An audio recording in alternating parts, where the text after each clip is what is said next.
Magandang umaga, narito tayo ngayon sa harap ng gusali ng Department of Agriculture sa lungsod ng Quezon City. Ako nga pala si John Vincent Pereday at kasama ko pa ang iba ko pang pamiyembro sa Group 4 ng Bachelors of Public Administration Section 23. Samahan niyo kami sa isang espesyal at makabuluhang dokumentaryo kung saan naaalamin natin kung ano ang sistema, pagbabago at proseso ang meron sa mga nanunungkulan at mga tauhan at empleyado sa larangan ng sektor ng agrikultura. Dito sa lugar na ito, binubuo ang mga desisyon na ang mga patakaran at isinusulong ang mga estratehiya para sa hinaharap ng ating mga empleyado sa agrikultura. Paano nga ba tayo pumipili ng nararapat na lingkod bayan? Paano nga ba napapangalagaan ng kanilang mga karapatan? Meron ba tayong gender equality? Paano nilalalang ng ahensya ang kakayahan ng bawat empleyado upang mas mapagsilbihan ng bayan? Ngayon ay karangalan naming mapagpanayam ang isang pangunahing personalidad sa pananaliksik. Ito ay walang iba kundi si Director for Administration ng Kagawaran ng Agrikultura, si Attorney Ronald Tulay. Kasama po namin ngayon si Attorney Rolando Tulay, ang Director for Administration ng Kagawaran ng Agrikultura. Kamusta po kayo, Attorney Rolando Tulay? Mabuti naman. Thank you for considering to interview us. Maraming salamat po sa pagpapaunlak din ng panayam na ito. Naganda po kami ng mga couple of questions para sa araw na ito. Unang-una po, ano po ba nakaka-apekto ang labor law sa recruitment at retention ng mga manggagawa? But we're not bound by labor laws because we're in the government. We're bound by the civil service rules and regulations so far as personnel movement is concerned. Maaari niyo po ba ibahagi sa amin kung ano po yung papel ng yung mga regulasyon po ng gobyerno sa pagsasanay at sa paggawa ng mga programa sa empleyado mismo? Meron kaming division na nag-handle when it comes to training ng empleyado ng Department of Agriculture. Ang HRDD ang nag-handle niya. So sila ang nagbibigay ng mga appropriate trainings kung ano yung pangangailangan ng bawat empleyado ng Department of Agriculture. Meron silang form na fini-fill upan ng bawat isa at tinatawag na Individual Development Plan. Doon na kasaad kung ano yung training na narapat ibigay natin sa mga empleyado. Ang trainings na to is for career advancement. Depende on kung anong trabaho mo, linya mo. Iyon yung training na ibibigay sa iyo ng HRDD, angkop sa iyong career path. So that's how we help ang mga empleyado namin. Just to add a follow-up question po ba, ito po bang trainings na to ay parang applicable sa lahat ng employees ng DA? Applicable ito sa lahat ng empleyado ng Department of Agriculture kasi ang HRDD may database sila. Alam nila ang pangangailangan ng lahat kung ano pa yung kakulangang training ng mga empleyado natin. Pero if I may add, priority is given to the regular employees. Ibig sabihin nun, yung merong plantilla posisyon, pumasa ng civil service exam, at na-promote siya at may security of tenure. However, meron din kaming trainings available for contract of services. Yes, in general, all the trainings are available to everyone. Depending lang on what kind of trainings. Anong paraan po sinusuportahan at sinasaayos ng gobyerno sa paggamit ng mga manggagawang migrante sa aktibidad, mga activity na ginagawa na sa agriculture? From what I know, the DA is included in a task force. Those migrant workers na displaced from the ongoing war right now between Israel and Hamas. May mga pinauwi tayong mga migrant workers na binibigyan ng DA ng agricultural-based livelihood programs. Siyempre, aside from that, there are the available programs, regular programs ng DA, available to everyone, not only migrant workers, every citizen who are interested in venturing into an agricultural business or agricultural project. Ang in-charge dyan yung Agricultural Training Institute na nagbibigay ng training on farming, business, sa mga migrant workers natin na displaced. So that's another component, yung sinabi ni Ma'am Jet, no? There's a training component to giving training services. Meron din financial packages. It's not that big, pero enough to start something. Paano nakaka-apekto ang mga Kamakailang pagbabago sa mga programa ng subsidiya sa agrikultura sa mga gawi ng HR, lalo na sa aspeto ng kompensasyon at benepisyo para sa mga manggagawa. Recently, inangat natin ang salary ng ating contract of service. Kasi dati, meron tayong sinusunod na salary standardization law. Dati 2017 ang pinapasahod natin sa ating contract of service personnel. Inangat natin siya sa 2019 salary standardization law. Sa permanent naman, ang Department of Budget Management, meron din kaming tranches na sinusunod. Every year, kakaroon din kami ng increase sa salary. Itong January, ito na yung last tranche pa-avail ng mga government employees. Sa time that yung sweldo ng gobyerno ay hindi pwedeng compare sa private. Sinasabi na dati private, mas malaki talaga ang sweldo. Ngayon, we're trying to make a compensation competitive. Para na sa ganun, yung graduates can see a career in public service, specifically agriculture. Not just agriculture, but the entire bureaucracy. Case in point, ang sweldo ngayon ng isang starting lawyer dito sa Department of Agriculture is almost the same as that in a private law firm. How about naman po sa role of government and policies in promoting workplace and safety and health standards, procedures? Actually, ang ating oversight agency dyan ay ang Civil Service Commission. Meron silang pinalabas na memorandum circular na bawat ahensya ng gobyerno ay mag-implement ng mental health program. Lalo na ngayon na marami tayong cases, di ba? As a result ng ating pandemic, yan, maraming nagkaroon ng depression, mga problema. May directive from the Civil Service na dapat bawat ahensya ng gobyerno ay mag-implement ng mental health program na currently, yan yung aming nagtutuunan ng pansin. I want to follow up lang po. Aside from pinapanukalang programa ng CSC, mayroon po bang programa rin na DA ang parang nagbumuo sa mga ating empleyado when it comes to this kind of policies? Yes po, lately lang nagkaroon kami sa year-end planning assessment namin. Meron kaming in-invite na resource person about mental health para magkaroon kami ng kaalaman activity na yan. And ang HRDD rin is nagko-conduct ng training by batches. Lahat ng empleyado ng DA kailangan maka-attend dito para maunawaan nila all about mental health program. Next question naman po. Paano nakikipagtulungan ang DA sa iba't ibang ahensya ng gobyerno upang tiyakin ang ugnayan ng mga patakaran sa paggawa at practice ng agricultural offices?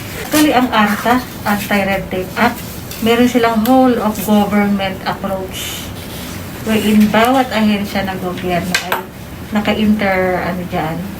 interact. May regulasyon ng ARTA about sa pag-improve ng proseso ng mga transactions, yung ease of doing business, lahat ng ahensya ng, hindi lang isa, lahat dapat, kaya tinawag siyang whole of government approach. Yung amount o cost, dapat harmonize siya. Mahalagang may komunikasyon ang ahensya entire Pilipinas. Ano po nakaka-apekto yung mga polisiya na ito tungkol sa oras ng trabaho, sa overtime, tapos sa practice na rin po ng HR? Since sabi niyo po meron tayong mga trainings and mga ino-offer sa ating mga employee. Working hours, meron kaming guidelines regarding working hours. Meron din kaming issuance about overtime. Lahat ng galaw about working hours, meron kaming flexible working hours na tinatawag. Entitled naman lahat para maging permanent or contract of service personnel. Sa overtime naman po, meron tayong oversight agency dito. 3. Civil Service Commission, kanila natin hinahalaw yung guidelines na ginagamit natin sa pag-render ng overtime services. Department of Budgets and Management, yung mga do's and don'ts na dapat alam ng bawat empleyado ng Department of Agriculture, and ang COA din, Commission on Audit, sila ang nag-check kasi yung check and balance kung compliant ba kami sa mga guidelines na in-issue galing sa Civil Service Commission and the Department of Budget Management. Makanong po tayo sa ibang aspeto. In what ways do government regulation address naman po gender equality and diversity in the agricultural labor force po? Meron kami specific committee na nag-handle yan, which is the Gender and Development Undersecretary for Administration ang focal person regarding the GAD ang tawag dyan. May mga ano din kami, trainings about GAD na nire-require ang lahat ng employees, even officials na mag-attend ng mga trainings regarding gender and development. May mga activities din na kaming relative dito sa GAD, especially pagka meron kaming important activities like founding anniversary, kasama lagi itong GAD factor isinusulong namin para maging aware din ng bawat empleyado ng Department of Agriculture. Next question naman po. Can you discuss naman po government's roles in promoting skill development and education for workers in the agricultural sector? In addition, meron tayong mga sponsors from outside na nag-offer, hindi lang local, pati international trainings din. And then, ang HRDD ang nag-disseminate niyan para ma-inform kung sino yung interested na employees para maka-avail ng mga trainings locally and abroad po. Ano ang mga hakbang na ginagawa upang tiyakin na pantay at etikalang pagtrato sa mga regular na mga gawa at pansamantalang mga gawa yun sa alituntunin po ng gobyerno? Meron kaming committees na nag-handle ng permanent, meron din committee na nag-handle para sa contract service personnel. In which case, may mga guidelines tayo. Meron kaming review committee on the hiring and selection and adoption of compensation para sa contract of service personnel. Para naman sa permanent, meron tayong Human Resource Merit Selection and Promotion Board. Nag-handle naman sa pag-hire and promotion ng ating permanent employees. So whether temporary ka, seasonal, meron tayong ng guidelines na sinusunod. Ang contract of service, yung pansamantala, the terms and conditions of their employment based on a contract. So yung contract na yun serves as rules on how they will conduct themselves, how they will be treated. Of course, since it's a contract, presupposes na pansamantalang worker or COS agree to the contract when he or she signed the contract. That means when she is signed, that means she finds the contract, the terms and conditions as fair and ethical. Diba? Meron din po kaming temporary workers. Kaya ko sila na-insuhan ng temporary status is because of lack of eligibility. Then, meron pong programa ang Civil Service Commission na kapag ka nakapag-render ang isang empleyado na temporary ang status ng 1 year, very satisfactory, pwede na po natin siyang appoint as permanent. Basta makomply niya po yung 1 year, very satisfactory performance. Pero limited po yan sa positions. Usually, mga skilled positions po yan. Nakalista po yan sa annex ng MC11 ng Civil Service Commission. Next question naman po. How do government policies on mechanization and technology adoption impact the skill requirements for agricultural workers, and how is the training provided po? ICTS? ICTS. Yeah, we have a service for that, the ICT. And they regularly give trainings to employees to improve their skills on communication, technology, newest programs, computer programs. So we have that. Can you provide insights into the government's stance on collective bargaining and unionization within the agriculture industry and its implication for HR practices? We don't have. We have the Employees Association. It's the nearest you could get to a union in the private sector. In a way, collective bargaining, yes, we have through the Employees Association. And very robust. We just had the elections this year. Also bound by civil service. CSC rules. Yeah, CSC rules, Civil Service Commission rules, that employees can form an association. And they're the ones, they represent the employees when it comes to benefits, bargaining with the management. Next question naman po. How does the Department of Agriculture navigate and implement government policies related to the use of foreign labor in specialized agricultural tasks? Consultants. Technically, the Department of Agriculture cannot have a regular employee, foreigners. But what we have are tie-ups with foreign institutions like and research institutions or in foreign research institutions. They send their representatives or technicians or consultants here to the Philippines, and then they work very closely with the DA employees handling certain projects, certain programs. You know, the development of a new strain variety of rice, hybrid rice, that is a collaboration between local and foreign scientists. And also with policies, formulating policies. Just like, for example, with the FAO, ILO, International Labour Organization, FAO, Food Agricultural Organization, UNICEF. We don't hire them, but what we have is like a Partnership. Yes. In what ways do government regulations address the housing and living conditions of agricultural workers, and how does the Department of Agriculture contribute to this? For employees who are interested in availing housing loans, let's say SIS or Pag-ibig, we help process the requirements. There was before a project by the Employees Association to have a housing project in San Mateo, Montalban, but there were legal problems. There were initiatives with the Employees Association, but as of now, so far as housing is concerned, we help in processing the documents needed for the loans. What about the deployment? Like, for example, someone from NCR would be deployed on different regions. Will there be anything about housing and living conditions that will be supported by DA? Meron tayong tinatawag na relocation allowance. In case an official or employee will be reassigned or detailed na mas malayo sa kanila talagang residence, meron tayong relocation allowance para sa kanila. That's for long-term purposes. But for short-term, although not all offices or regional offices have dorms wherein employees from the NCR can be billeted there in the dorms available in the regions, but only for a short period of time. For long-term, the relocation allowance.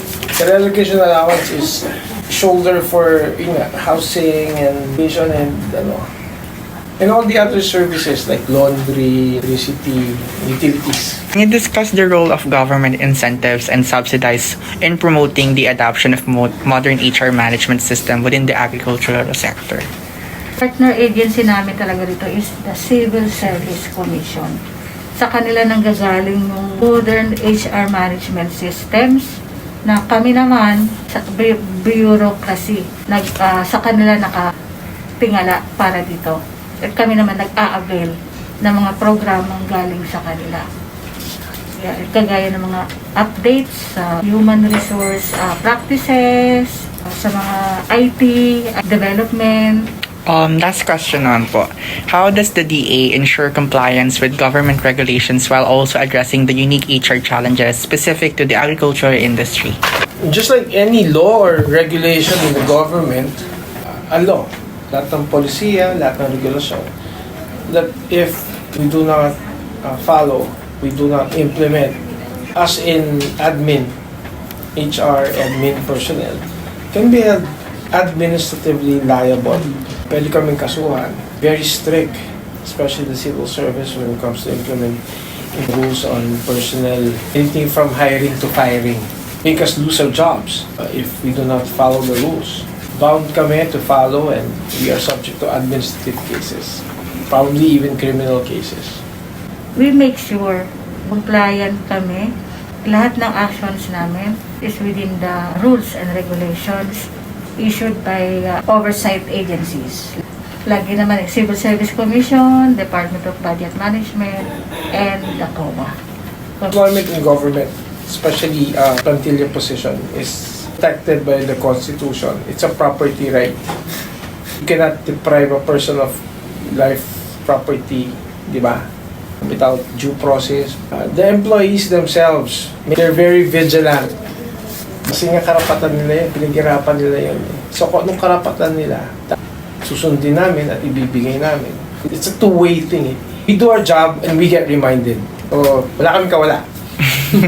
Yeah, I think that's all It's very interesting po that we'll learn something about, especially in public personal administration, as office din po ng agriculture.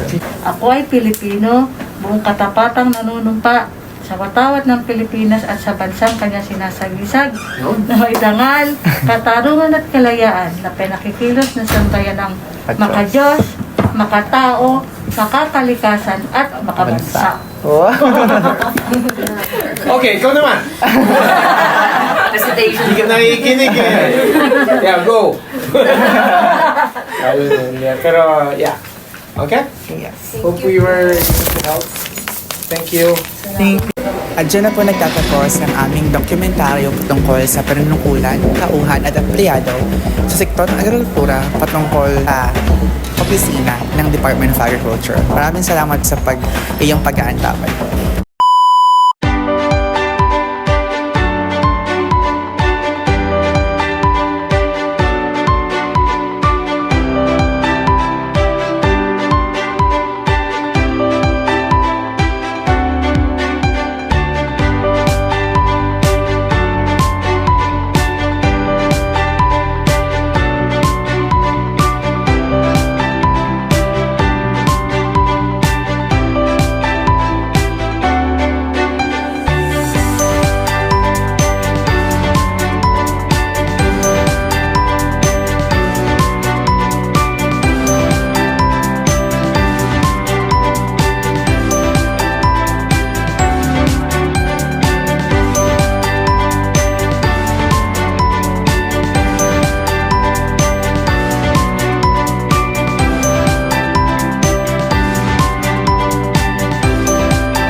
What's up with this prince?